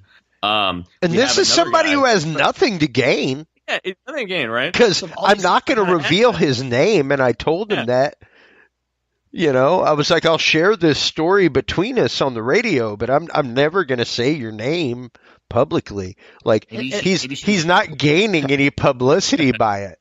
You know what I mean? Maybe you can let us go. Well, yeah, that other guy who said he was he was one of the guys that saw the photographs of the moon base on the dark side of the moon. Oh, yeah, he mysteriously died in a fucking accident, and so it's like, that guy though, but he was around for like 40 years later. That's just the funny. It's like, but this is what they find their time. I mean, this is what the human brain does. I know. And I'm not saying we're almost too smart for own good when it comes to that's the point. Yeah, I know. It's like you and I, we all want to believe, right? And because we're privy to certain information, we are primed for that, right? Sure. We can put all these random strings of information together. My wife doesn't even believe in a lot of this stuff, or kind of doesn't want to, but kind of does, I think. But it won't even think about that. We see that pattern, that we see the signals and the noise. We look at it as it's all evidence supporting it, and that's what I look at it as there's a very easy way to decode media. And it's not hard. It's knowing a little bit of subliminal psychology and understanding that concept of the pendulum, understanding the concept of this show, gray matters. They are not going to go into the gray on the news. They aren't. It's going to be black or white, and whichever one makes them the most money. Point, period. It's all about the money. End of it. Bill and I talked about that in the show. Mistake. We talked about, like, I told Bill the reason why I'm doing this is that I'm not doing this for money. I mean, nice to make money, but no, the whole point is that there's some things that are really fucked up, and we need some voices. It's not about the red. Yeah. It's not about the blue. No. It's about the green. And can we have voices that we're able to talk about these things in this route? We are 3 guys that literally on all ends of the spectrum of conspiracy theories believe this, and it's like, okay, we can have a conversation about it, and then people listening to it probably don't even believe in conspiracy theories are going, you're right, there's some interesting things there. Maybe we need to start asking some questions, because to me, the cost of not doing anything or keep going the route that we're going on is not It's too great. It's too great. because we have got, like, I've been saying this for years now. I was literally sitting in a state senator's office 2 months ago. State Senator Chris Jordan of Ohio. Yeah, I and remember. I told him, I go, dude, I am extremely worried about the rhetoric that is happening right now in this country, and that if, you know, we do not do something about it, we're going to have a subset of this population that is going to take things as a call to action. They're going to start doing things. Yeah. We have to change, because if not, things are going to happen. And then literally people are like, well, we don't want to hear that. Like, I had a publisher literally was like, well, you know, no one wants to read about that. And it's like, well, guess what? In a span of 1 week, we had a shit ton of congressmen and media personalities that could have been killed. We had literally now on, today, a synagogue shot up. Even that, though, to go back to the root of the show, conspiracy theory, even with everything going on with the quote unquote MAGA bomber, once again, we gave him a name real quick. Yep. You know, did anyone have flashback? And it's a partisan name. Well, it's not a good name to give somebody. And then not only that, I don't know. I saw a lot of pictures of a lot of bombs and a lot of articles, but I'll be damned if I saw a single one with a postmark on it. Well, did anyone else have flashbacks to when? Remember when they big things that? Well, remember with Kennedy remember when they randomly found passports of the 9/11 bombers? And remember one of these things. Remember, one of the things the CIA deep throat said was that he was a patsy. They had it already laid out. The news people already had that. Remember, he said when he was stationed, I can't remember where it was. Like, it was like in South America or something. It was already in the paper, all the backstory about everything you would ever want to know about Oswald, right? Yeah. So you have this, right? But then you have the Las Vegas bomber, and you had that gentleman talking about on the police side. With Las Vegas, and they're not talking at all about. It's almost like it didn't happen. Yeah, we have no motive, no idea why he just decided to shoot a bunch of people, and it's like the only motive they have is that he owed some money. He lost money at some casinos. Yeah, that's it. But he was a big time gambler anyway, so sure. It wouldn't be, they said it would. He still had $1 million. Well, they said it wouldn't have been a big deal for him to lose. Like if you or I lost a lot of money, like it'd be a big deal. But he was like kind of a high roller, so which is why he had one of those suites. So for him to lose a lot of money, if he lost $100,000 in a weekend, whatever. Right. If I lost $100,000, I'm probably ruined. So we have a guy who. Good God, man! If I lost $1,000, I'm ruined. Think about it. So we have like one guy who literally nobody knows anything about it. No one's ever talking about it, right? And then we have this guy. Sure as shit, within 3 seconds we knew who this fucking guy was. It's like I knew they would still once again called a terroristic act. And yet still the man had no political affiliation and did it for no political reason. And this is where we start getting into what are you primed for? Me as a scientific person going, well, no, that's why I just go by literal definition. I'm sorry. If you're going to use the big T word that puts things under FISA courts and takes away constitutional rights and things like that by all definition of modern law, we need to go by the real definition of the big T word before you make it the T word. Same thing with conspiracy. If we're going to say conspiracies don't exist, then there's a bunch of people that need to be let go from prison. And that's really right. I mean, and this is where like I'm scared shitless because now we start getting into, and this is even getting even like it's kind of like, all right, you know what? We're not going to answer the fucking question of why is the government doing what is they're doing, because the thing that scares the shit out of me is that it is so blatantly obvious that regardless of like what conspiracy theory we're talking about, there's obviously, it could be aliens, it could be deep state stuff, whatever. There's obviously stuff going on that we don't really know what's going to happen. But yet, even though the entire populace knows some way, shape, or form it's bullshit, they just still keep rolling with it, which means that whatever the end result is, we have no fucking clue, right? So, but the thing is then, in the meantime, look at what's happening.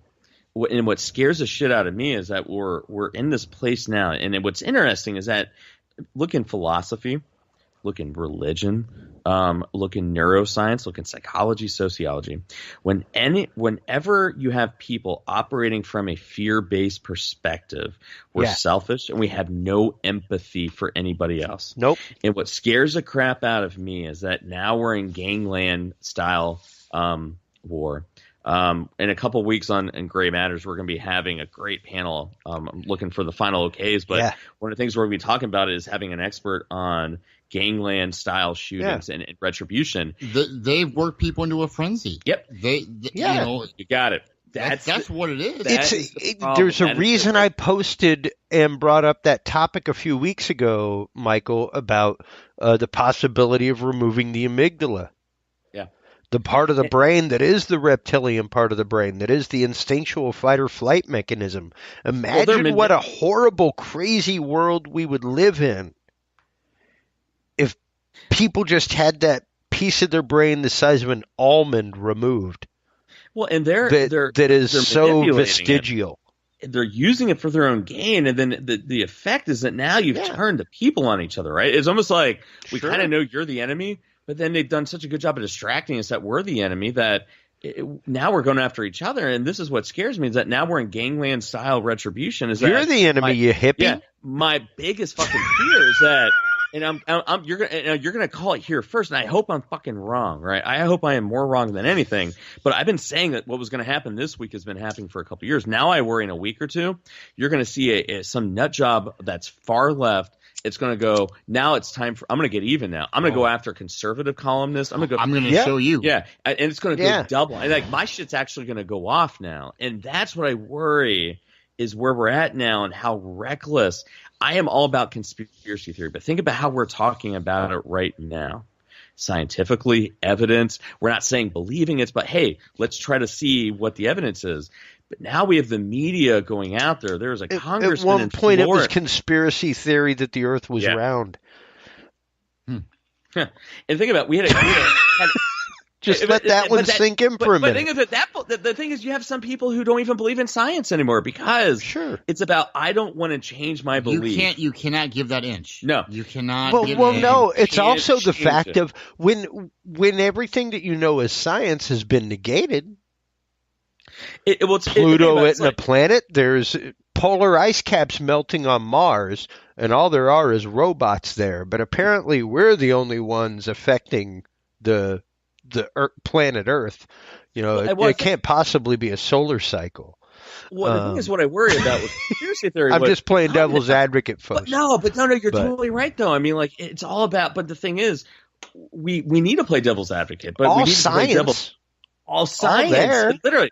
It's all there. The polar ice caps on Mars are melting. Oh yeah, people don't realize the first step of scientific research is to disprove your hypothesis. Yes. That's it. That's the first thing. If you can disprove it, all right. You come up with something new. Yeah. But if you can't disprove it, then you start trying to prove it. And even then, it's not about proving it; it's the likelihood of it.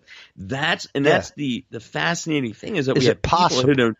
Have no knowledge of science or a scientific method. If it's within the realm of possibility, does that make because I mean, no offense, there's a reason why it's still called the theory of evolution, not the fact of evolution. Yeah, and it's all about, and that's the problem. I mean, you got to look at despite all scientific fact. It's still called the theory of evolution.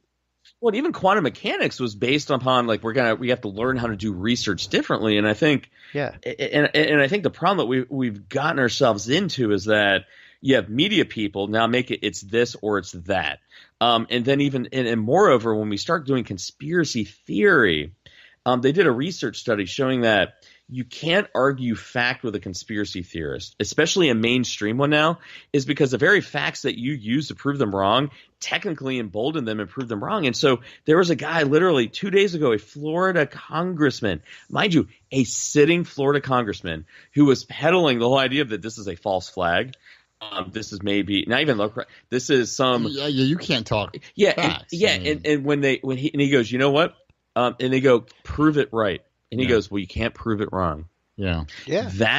And think about that. That was a national news network with an elected official, and we all know people would believe things when it comes from a reputable source. Oh, well, no, and that's half of the intro that I made was that part from a Sinclair Broadcasting piece that happened a year or so ago.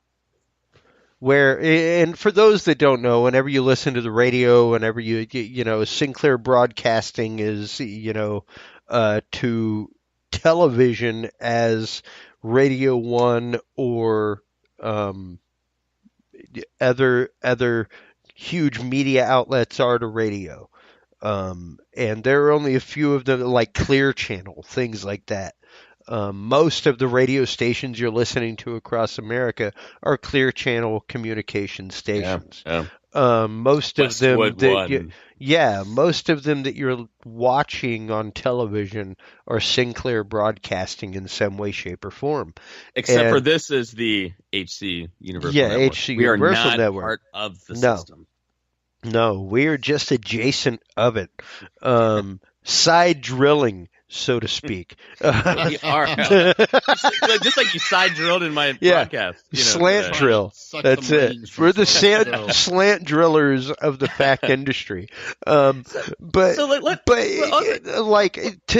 see that, to listen to that, and to hear that clip where it starts, and you barely hear it start with one, but by the end of it, you're hearing like 30 different news networks across America repeating the exact same news story. Yeah. And once again, we get back to, you repeat it, you say it enough, people believe it, and if it comes from a reputable source, you're going to believe it. Is fact. It is fact. I think that's a problem with news today. When news can be, growing up, I remember when you would turn to the news, you would tune into the news, and it was what it was. It was the news. Nowadays, you tune into the news, and they tell you instead of reporting. It's the race to the headline. They tell you the race to the headline. Yeah. They used to tell you what the news was. They would report the news, and you would have a reaction to it. Now it's like, this is why you should be offended. This is why you should be pissed off. And I'm like, wait a minute. I just want to know. I just want to know what happened. Yeah, I don't want your fucking opinion. Instead, I have a panel of 8 people telling me why this is the worst thing that ever happened. And they're all aligned with getting you to to have that. That's the thing. When did my news become an op-ed? Well, and the panel isn't even fair. They don't even have 2 people and 2 people, or 4 people and 4 people. It's all 8 people, and then they get one inept. Yeah. I don't know. Are you saying I don't belong on panels? I take umbrage to that. Well, that was a big thing where we were talking about with how we want to do gray matters, and it was all, no, it's a 360-degree thing. Let's get, instead of it being a pundit, let's get someone, let's get Bob that's actually worked there for 30 years. Let's actually talk to people. And that's where I think it's, a big part of our show. Those are the stories that people need to hear. Those are the conversations that we need to have, and they aren't easy. Even whenever we did Dudes and Beer talking about the Kavanaugh confirmation, and my wife was like, "Are you sure you really want to do this?" And I was like, "I'm not sure. I'm certain." Dude, Jill looked at me like, "What the fuck are you doing?" No matter which side I was like, "I'm not sure about it. I'm certain about it." I'm in the camp of Good God, if that happened to your son, what would you think? Yeah. And that's where it's like, and that's where I look at, and one of the big things that we always, we close our shows off with, and this is a big gray matters thing of it goes down to, okay, so we've talked about a lot of things, and I always do this in my therapy sessions, where it's like, hey, there's we learn a lot with narrative. Talking about things, getting you to think about things, look at it differently, right? Not telling you what to think, but then it's about bringing it back into, okay, based upon everything you've learned, just like what my dad would always do. Hey, read it, form your opinion. There's never a wrong opinion as long as it's based upon the right information and you form it on yourself. And then that way, when you talk about it, you always have the ability. And so then, as long as it's based upon fact, it's an educated opinion. Yeah, you got it. And so now it's like, okay, so conspiracy theory, and we see now how much it's shaping behavior, what people are doing, the news, and it's like, okay, our DNA, our goal is to go, okay, what are we going to do about it? We can talk about it. I mean, the radio is full of people talking about, well, this is what I fucking think. That's what I fucking think. Nah, the reason why we're doing this, the reason why you gave me a show was, this is about action. And so now here's a question. Now what? What is it that we can do to stave off all these biases that we have, all these unknowns, all these things that people are manipulating? Everyone's being played, right? The media is about ratings. The government is about their bottom line, right? It's like, okay, so what is it that we can tell people to do to counteract what we're seeing so we can start taking control of the conversation again? I want to go Bill on this one, man.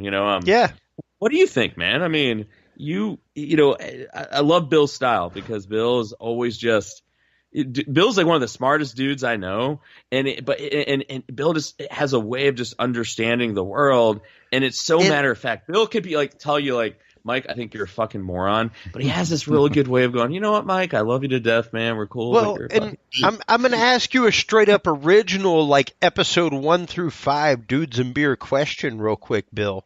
What is it that you do for a living? I actually work for a distribution company for plastics. All right. Right. So yeah, because I mean, on occasion that forms our opinion in life.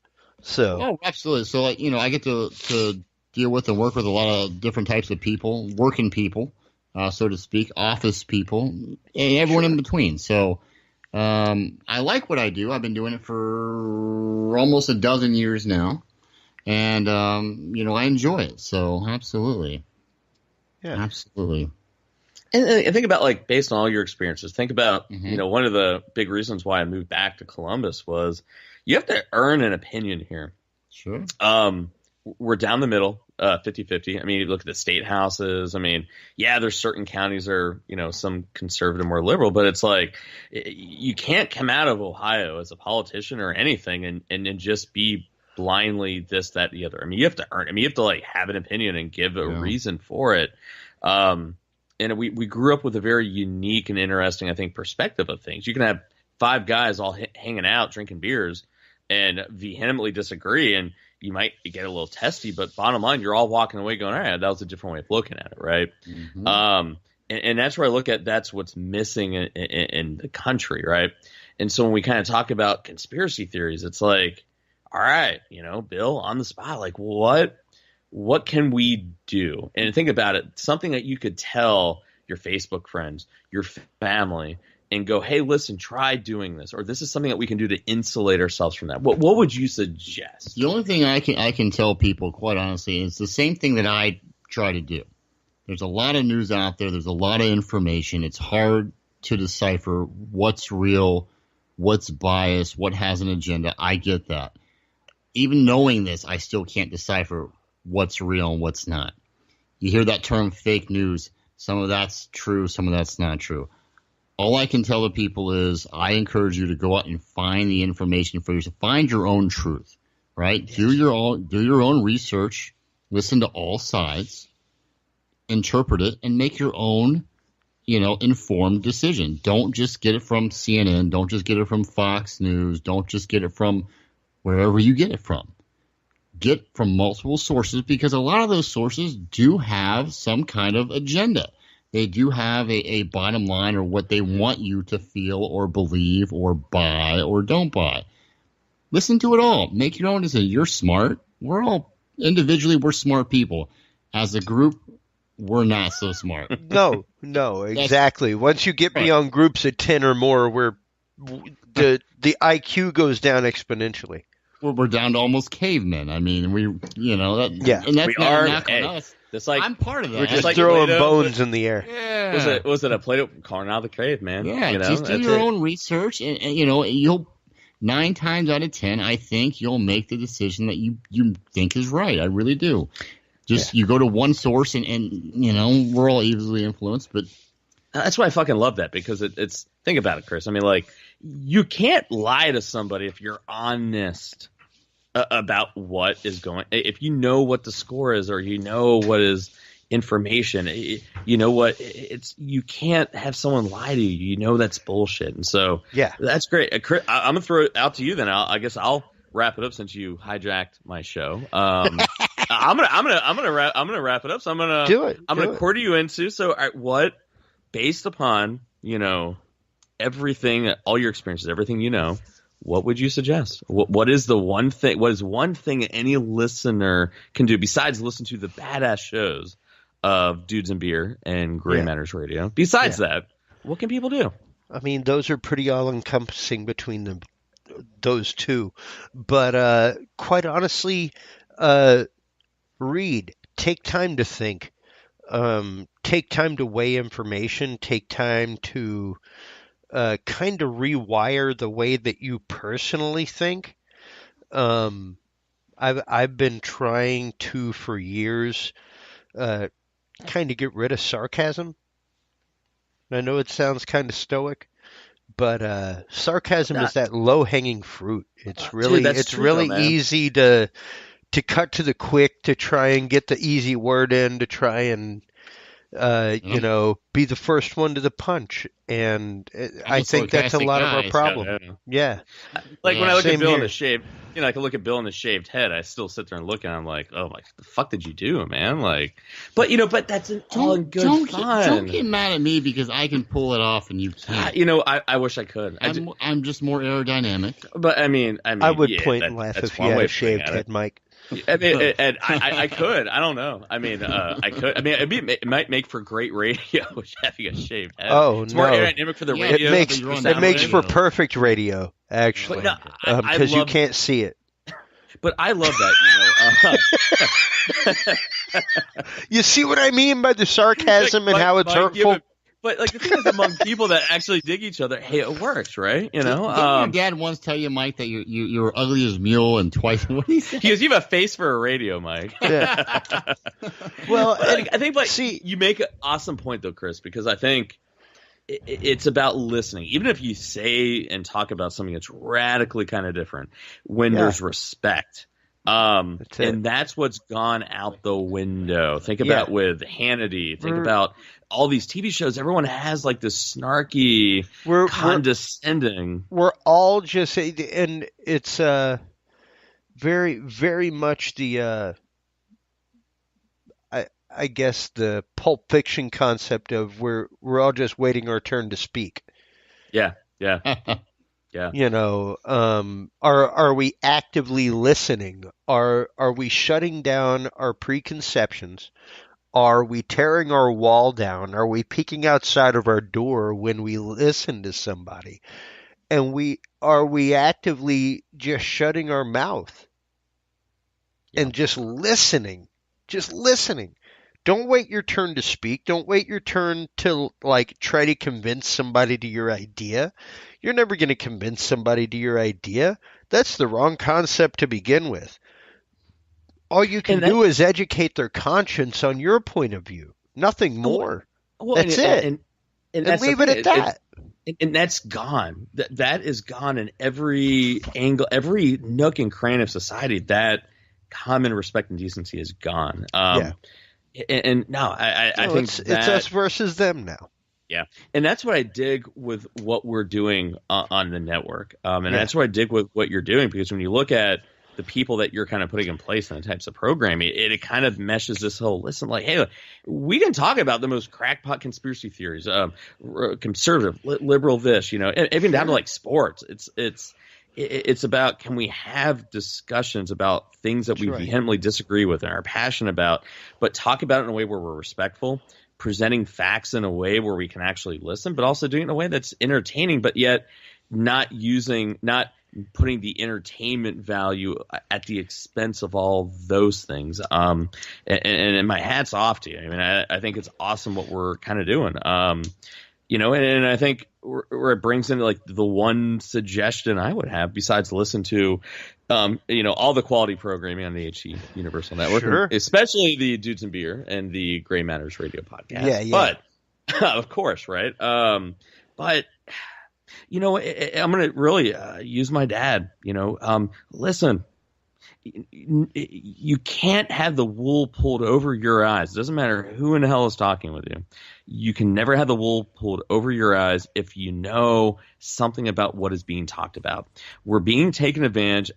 The public is being taken advantage of their lack of understanding or the lack of, Absolutely. you know, the ability to admit that they don't really know what they're talking about. And so they're just kind of going along with it. And we're like, okay, you're right. That does sound right. The sky does look kind of purple. Sounds but it's good. like, yeah, it sounds pretty good. All right. You know, it's like, but I think if you actually sit there and go, well, no, that's bullshit. Like, I know that's not true. Yeah. I don't know everything about it. But I know that's bullshit. I know you're lying to me, and I'm going to demand politicians and the dialogue be based upon like what that's what I want to hear, and that means then politicians will then follow suit. The media will follow suit. And I look at it, if people can do that. And go to sources of information where they're going to get that. That's how we fight it. And that's where I hope that by what we're doing, people are going to get that. And on some small level, if that's all we accomplish, well then, hey, that's mission accomplished. We're doing a good job doing that. You know, and so it's just, God, it's so funny how life works out the way that it does and the timing of so many different things. And, you know, ironically, all this crap that's been happening the last couple of weeks, and it made it for a perfect Dudes and Beer, Gray Matters, you know, kind of, you know, like low crossover. And I think it's so salient now more than ever. So for our first joint show, Saturday Night Live, you know, I think we did pretty hot, even though you totally fucked my mojo up in the beginning. But I love you for it. You know, I can't really fault you. I mean, you kind of gave me my shot, so it's kind of like, Mike, I could do whatever. I told you what was going to happen. I don't know what happened with your computer and the hiccup. Yeah, you know, shit happens. You know, But no, man, I think it's dope what we're doing, and I'm excited. I think Bill, you know, thank you so much for, you know, coming on the air. Absolutely, man. Thank you guys for having me. I had a good time. I think Bill did a good job. What do you think, Chris? Yeah, no, he was fantastic. It was great having him on. I absolutely love having anybody on that's of open mind, ready to discuss things, stuff like that. And tell everybody where they can go to check things out. We're out of here. We are out of here. GrayMattersRadio.com. You can catch us on Facebook at Gray Matters Radio. Get involved in discussion. Of course, everything on the amazing HE Universal Network and Dudes and Beer. Yeah, that's where we're at. So, you know, talk hopefully, to you soon.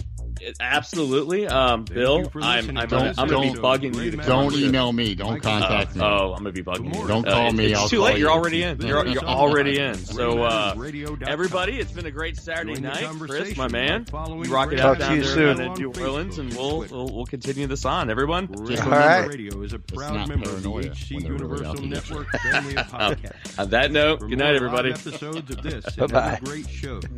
Download the free HC Universal Network app at hcuniversalnetwork.com. Thanks for tuning in, and until next time, remember, think about the gray.